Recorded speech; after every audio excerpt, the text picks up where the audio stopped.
एक बार एक व्यक्ति अपने काम से लौटकर घर आया और साथ में पनीर लाया और अपनी पत्नी को कहा कि आज मेरे लिए बढ़िया पनीर की सब्जी बनाना, क्योंकि आज मैंने बहुत काम किया है और मुझे बहुत ज्यादा भूख लगी है और मुझे कुछ बहुत अच्छा खाना है। उसकी पत्नी कमरे से बाहर आई और पनीर लिया और कहा कि बिल्कुल आप हाथ पैर धोकर तैयार हो जाइए, मैं आपके लिए बहुत ही स्वादिष्ट सा खाना बनाती हूँ। वो व्यक्ति फ्रेश हो गया और टीवी देखने लगा और इंतजार करने लगा सब्जी के बनने का, ताकि वो उसे कहा सके। किचन से बहुत अच्छी खुशबू आ रही थी। वो व्यक्ति बस सोच रहा था कि जल्दी से खाना बन जाए ताकि मैं अपनी भूख को मिटा सकूं। लगभग 1 घंटे के बाद खाना बनकर तैयार हो गया। स्वादिष्ट सा भोजन। अब खाना लगने ही वाला था कि उस व्यक्ति ने अपनी पत्नी से पूछा कि खाने में नींबू है कि नहीं, क्योंकि मुझे पनीर की सब्जी में नींबू डालकर खाना है। लेकिन पत्नी ने कहा कि नींबू तो खत्म हो गया, आपसे कहा था लेकिन आप भूल गए। व्यक्ति ने अपनी पत्नी से कहा कि रुको रुको, अभी खाना मत लगाओ, क्योंकि नींबू के बिना खाने में बिल्कुल मजा नहीं आएगा। तो मैं अभी गया और अभी नींबू लेकर आया। वो व्यक्ति वापस से कपड़े पहनकर तैयार हुआ और नींबू की पास वाली दुकान पर गया। जब वहाँ पर देखा तो नींबू नहीं थे। उसका दिमाग क्रोध से भर गया। उसने सोचा कि यार उसके पास नींबू नहीं है, चलो थोड़ी आगे वाली दुकान पर जाता हूँ, शायद वहाँ नींबू मिल जाएगा। वो थोड़ा और आगे गया लेकिन वहाँ पर भी नींबू नहीं मिले।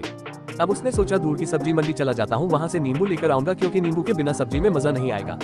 करीबन आधे घंटे के बाद वो करीब की सब्जी मंडी में पहुंचा। वहाँ पर उसे नींबू मिल गया और वो बहुत खुश हुआ कि चलो नींबू मिल गया और अब मैं घर में जाऊंगा और सब्जी में नींबू डालकर अच्छे से सब्जी खाऊंगा। अब वो खुशी खुशी नींबू लेकर घर आया और अपनी पत्नी से कहा कि जल्दी से सब्जी गर्म कर दो, रोटी गर्म कर दो और नींबू का, ताकि मैं अच्छे से खाना खा सकूं। अब थाली लगाई गई, सब्जी परोसी गई और नींबू रखी गई। उसकी पत्नी सामने ही बैठी थी और वो व्यक्ति थोड़ी देर के लिए कुछ सोच में पड़ गया। उसके बाद उसने नींबू की प्लेट उठाई और दरवाजे से बाहर की ओर फेंक दी और जोर जोर से चिल्लाने लगा, मैं जीत गया, मैं जीत गया।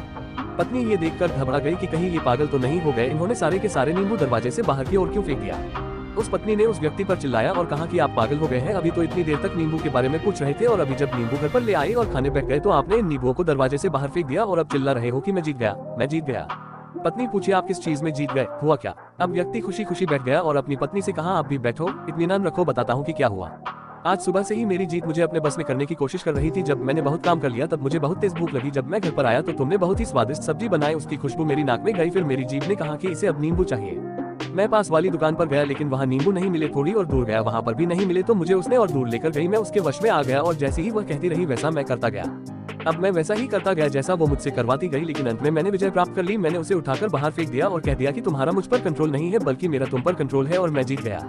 क्या आपको समझ में आया कि कैसे अपने इच्छाओं पर विजय प्राप्त करें।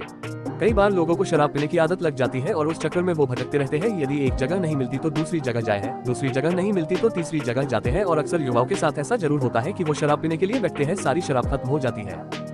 उसके बाद एक व्यक्ति जरूर कहता है कि यार और चाहिए के चक्कर में शराब ढूंढने के लिए निकलते हैं। देर रात हो जाती है, वो भटकते रहते हैं। एक जगह नहीं मिलती तो दूसरी जगह जाते हैं, दूसरी जगह नहीं मिलती तो तीसरी जगह जाते हैं और अपने समय, पैसे और अपने आप को बर्बाद करते रहते हैं। यदि आपने अपनी इंद्रियों पर विजय प्राप्त नहीं किया तो आप भी नींबू की खोज में सिर्फ भटकते ही रहेंगे और हमेशा परेशान रहेंगे। इसलिए अपनी इंद्रियों पर काबू पाइए और अपनी जीवन को खुशी खुशी बिताइए। आशा करता हूँ कि इस स्टोरी के माध्यम से आपको कुछ न कुछ सीख जरूर मिली होगी। अगर मिली हो तो अपने दोस्तों के साथ ज्यादा से ज्यादा शेयर जरूर करें। ऐसे ही motivational speech, inspirational story, quotes और लाइफ में सक्सेस कैसे पाए, ऐसे नॉलेज के लिए इस चैनल पर आकर सुन सकते हैं।